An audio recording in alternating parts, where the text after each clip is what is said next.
बिस्मिल्लाहिर्रहमानिर्रहीम। I am professor Abid Umar from Al Shifa college of pharmacy technician Multan. आज जो है वो हमने पार्ट 2 का हमने एक लेक्चर रिकॉर्ड किया था फार्माकोलॉजी का। आज उसी लेक्चर का सेकंड पार्ट जो है वो बेटा वाले हमने शुरू करना है। चलिए उसको स्टार्ट कर लेते हैं। हम रूट ऑफ एडमिनिस्ट्रेशन जो है वो पढ़ रहे थे, हमने कुछ पढ़ लिया था और कुछ बाकी हिस्सा जो है वो अब हम करने लगे हैं। अभी जो नेक्स्ट रूट होता है बेटा वो है सबलिंगुअल। सबलिंगुअल का लफ्ज़ी माना होता है कि मतलब ऐसी कोई मेडिसिन जिसको ज़बान के नीचे जो है वो ओरल कैविटी में रखा जाता है। आप देख रहे हैं ये टंग के नीचे बिल्कुल टैबलेट रखी जाती है। ये जो रूट होता है इसको सबलिंगुअल रूट कहा जाता है ना। Placement of drug under the tongue is called sublingual. अच्छा, इससे क्या होता है कि यहाँ पर खून की बारीक नालियाँ होती है ज़बान के नीचे।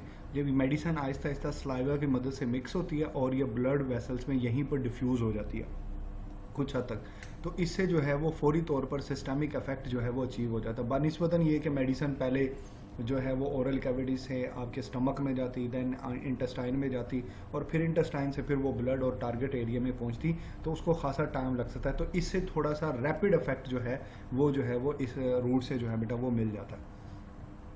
इसके एडवांटेजेस क्या है? जैसे अभी मैंने आपको कहा कि रैपिड एब्जॉर्प्शन हो जाती है, दवाई फौरी तौर पर ब्लड में चली जाती है ना। ग्लिसराइल ट्राइनाइट्रेट ये अंजाइना में, दिल के दर्द में इस्तेमाल होती है। अब ये बड़ी मशहूर टैबलेट है एनजीसिड की, ये ज़बान के नीचे जो है वो रखी जाती है। हार्ट पेशेंट को जो है ये दी जाती है। इसका जो रूट ऑफ एडमिनिस्ट्रेशन होता है यही सबलिंगुअल रूट होता है। Spitting out the tablet can terminate the effect. Mean अगर फ़र्ज़ कर लो आप जो है वो टैबलेट का कोई एडवर्स इफेक्ट है, कोई इरिटेशन है, कोई प्रॉब्लम हो रहा है, तो इसका एक एडवांटेज ये है कि आप जब तक इस टैबलेट को ज़बान के नीचे रखेंगे तब तक तो आपको जो है वो उसका असर मिलेगा। जैसे ही आप टैबलेट को स्पिटिंग आउट कर देंगे, थूक देंगे, और टैबलेट का इफेक्ट उसी वक्त जो है वो ख़त्म हो जाएगा। लो इंसिडेंस ऑफ इन्फेक्शन के चांसेस जो है वो बहुत कम होता है, क्योंकि बहुत कम एरिया को जो है ये टारगेट करती है।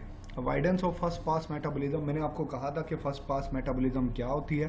फर्स्ट पास मेटाबॉलिज्म होती है कि मेडिसिन का ब्रेक हो जाना लीवर के एंजाइम्स की वजह से, उसको फर्स्ट पास मेटाबॉलिज्म कहा जाता है। क्योंकि इसने लीवर के पास जाना ही नहीं, इसने इंटेस्टाइन में जाना, क्योंकि लीवर का कनेक्शन होता है बाइल डक्ट के थ्रू स्मॉल इंटेस्टाइन से। क्योंकि इसने लीवर में तो जाना ही नहीं, इसने ना ही जो है वो उसके अंदर जाना है इंटेस्टाइन में, तो ये ओरल कैविटी से इसने जज्ब हो जाना, तो इस वजह से फर्स्ट पास इफेक्ट भी जो है उससे भी बचत हो जाती है। इसके डिसएडवांटेज क्या है? ये इनकन्वीनियंट है, बाज़ का जो है वो आप मुसलसल इसका इस्तेमाल नहीं कर सकते। ओरल कैविटी में जो है ये इरिटेशन काज कर देता है, लिखा हो ना, इरिटेशन इन ओरल मेकोजा, और एक्सेसिव सैलिवेशन होती है। मीन टैबलेट मुंह में रखने से बहुत ज़्यादा सैलिवेशन होगी। सैलिवेशन का मतलब होता है कि बहुत ज़्यादा थूक जो है वो पैदा होगा, ओरल कैविटी में जो है वो लिक्विड एकमुलेशन हो जाती है, तो इससे मरीज़ खासा इरीटेट होता है, ठीक है ना, अनकम्फर्टेबल फील करता है। तो ये बेटे जो है वो इसके डिसएडवांटेज में आ जाता है। नेक्स्ट रूट की तरफ जाते हैं, वो है पेरेंटेरल रूट्स।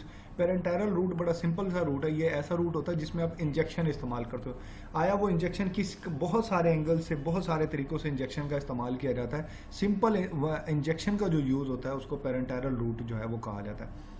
ये मोस्टली उन अद्वियात के लिए बेटा इस्तेमाल किया जाता है जो खुराक की नाली से जस्म नहीं होती, जैसे हेपारिन है, ये जीआईटी से एब्जॉर्ब नहीं होती। और उन चीज़ों का जो मतलब जीआईटी में अनस्टेबल हो जाते हैं, जैसे इंसुलिन है, एसिड जो है वो स्टमक का एसिड इसको ब्रेक कर देता है। तो जो अनस्टेबल मेडिसिन होती हैं जीआईटी के हवाले से, जो जीआईटी से जस्म नहीं होती, उन दवाइयों को मोस्टली पेरेंटेरल यूज़ में लिया जाता है। और ख़ासकर वो अद्वियात जिनके अंदर जो है वो मरीज़ जो है वो मसलन इमरजेंसी ट्रीटमेंट के लिए भी इस रूट का इस्तेमाल किया जाता है।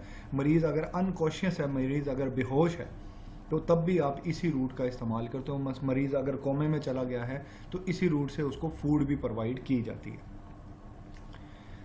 इसकी एग्जांपल्स में ले लेते हैं। पेरेंटेरल रूट के मतलब वाया इंजेक्शन, कितने तरीके से आप दवाई जो है वो दे सकते हो। इंट्रावेनस के आप सिंपल रग के अंदर जो ब्लड वेसल है सिंपल, उसके अंदर अगर आप इंजेक्ट कर देते हैं तो ये इंट्रावेनस है। और इंट्राकार्डिक के डायरेक्ट आप दिल में लगा देते हैं, जैसे एड्रीनालिन का जो है वो हार्ट फेलियर के केस में जो है वो इंट्राकार्डिक इंजेक्शन लगाया जाता है। इंट्राथिकल होता है। इंट्राथिकल होता है कि बेटा आप जो है वो स्पाइनल कार्ड में जैसे एनेस्थीसिया देते हैं ना, ये देखिए, ये इंट्रा जो है वो थिकल रूट होता है कि स्पाइनल कॉर्ड के अंदर जो है वो इंजेक्शन जो है वो इंजेक्ट किया जाता है। ये एनेस्थीसिया वगैरह में रूट इस्तेमाल होता है। इंट्रा आर्टिकुलर या जॉइंट, जोड़ों के अंदर जो है जॉइंट्स के अंदर भी इंजेक्शन लगाए जाते हैं, उसको इंट्रा आर्टिकुलर कहा जाता है।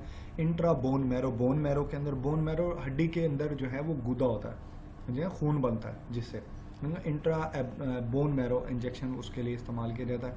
इंट्रा आर्ट्रियल आर्टरीज के अंदर ब्लड इंजेक्शन लगाते हैं। इंट्रामस्कुलर गोश्त के अंदर होता है। इंट्रा पेरिटोनियल, पेरिटोनियल जो है बेटा वो हमारे पेट को कहते हैं। हमारे पेट की स्किन के अंदर जो इंजेक्शन लगाए जाते हैं ना उसको इंट्रा पेरिटोनियल कहा जाता है। सबक्यूटेनियस जो है बेटा ये जो है वो स्किन के नीचे जैसे इंसुलिन वगैरह सबक्यूटेनियस।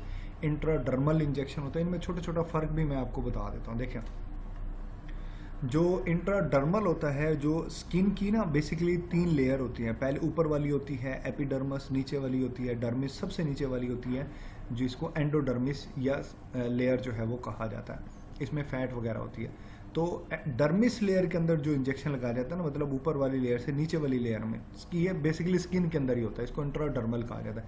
सबक्यूटेनियस में जो स्किन की अंदर वाली सबसे अंदर वाली लेयर होती है इसको सबक्यूटेनियस टिश्यू लेयर भी कहते हैं।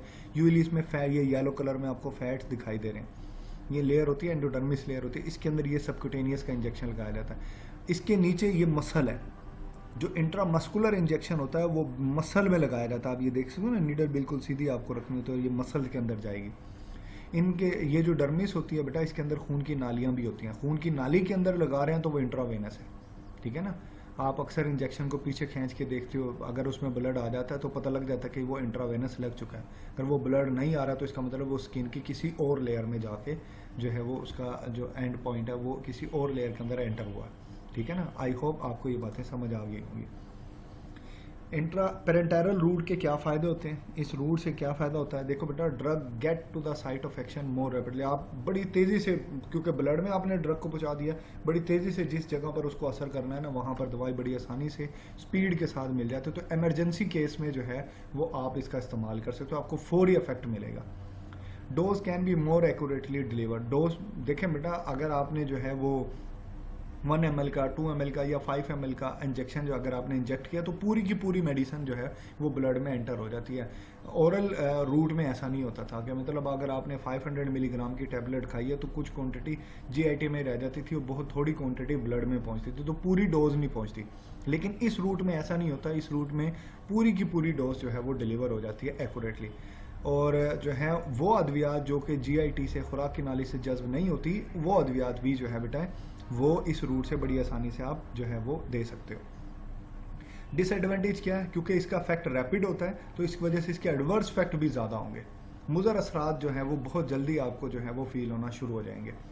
और लोकल इरिटेशन होता है। देखें, इस बच्ची को इंजेक्शन लगाया जा रहा है, हो सकता है यहाँ पे कोई लोकल इरिटेशन मीन यहाँ पे कोई स्वेलिंग हो जाए, कोई रेडनेस हो जाए, यहाँ का ऐसा कोई जो है कोई एलर्जी वगैरह जो है वो यहाँ पर हो सकती है। और ये रूट इरिवर्सिबल होता है, मीन एक दफ़ा जब आप दवाई दे देते हैं तो ये वापसी नहीं होगी। ओरल रूट में ऐसा होता है कि आप वॉमिटिंग करा देते हो, स्टमक वॉश कर देते हो, तो दवाई की वापसी के चांसेस होते हैं। इस रूट में कोई वापसी का चांस नहीं है, ठीक है ना। तो इस वजह से जो है वो आपको बड़ी एहतियात से इस रूट का इस्तेमाल करना होता है। हाँ, इसमें भी आप एंटीडोट लगाना पड़ता है, फिर आप इसमें ठीक कर सकते हो इस मसले को। और कौन कौन से रूट हैं बेटा, इन्हेलेशन रूट होता है एक, सांस के ज़रिए जो है वो आप मेडिसिन, जैसे ये इन्हेलर्स हम लोग इस्तेमाल करते हैं, ठीक है ना, सांस के प्रॉब्लम के लिए, ये इन्हेलेशन रूट होता है। इसी तरह इंट्रा नेज़ल रूट होता है, नाक के ज़रिए भी आप चीज़ों को इस्तेमाल, जैसे ज़ाइनोसिन नेज़ल स्प्रे बड़ा मशहूर स्प्रे है, ये नेज़ल इन्फेक्शन के लिए जो है वो इस्तेमाल होता है। टॉपिकल रूट होता है, जैसे आप बहुत सारी ऑइंटमेंट, क्रीम, लोशंस वगैरह इस्तेमाल करते हो, ये टॉपिकल रूट कहलाता है। एक रूट होता है रेक्टल रूट, के आप रेक्टम में, रेक्टम हमारी खुराक की नाली का आखिरी हिस्सा होता है, इसमें भी मेडिसिन इस्तेमाल करते हैं। जैसे पाइल्स के केस में जो है वो आप ट्रोनोलेन जो है वो इस्तेमाल करते हो। हडिंसा जेल आता है, बड़ा मशहूर है पाइल्स के केस में, जो है ये रेक्टल जो है वो इनकी एडमिनिस्ट्रेशन होती है कि वाया रेक्टम जो है वो ये चीज़ें एडमिनिस्टर जो है वो की जाती है। बेटे, आज का टॉपिक हमारा मुकम्मल हो गया, हमारे रूट ऑफ एडमिनिस्ट्रेशन जो है वो मुकम्मल हो चुके हैं। आपका इस हवाले से कोई सवाल हो, कोई क्वेश्चन हो तो बेटा आप मुझसे जो है वो ज़रूर पूछें। थैंक यू, अपना ख्याल रखिएगा, अल्लाह हाफिज़।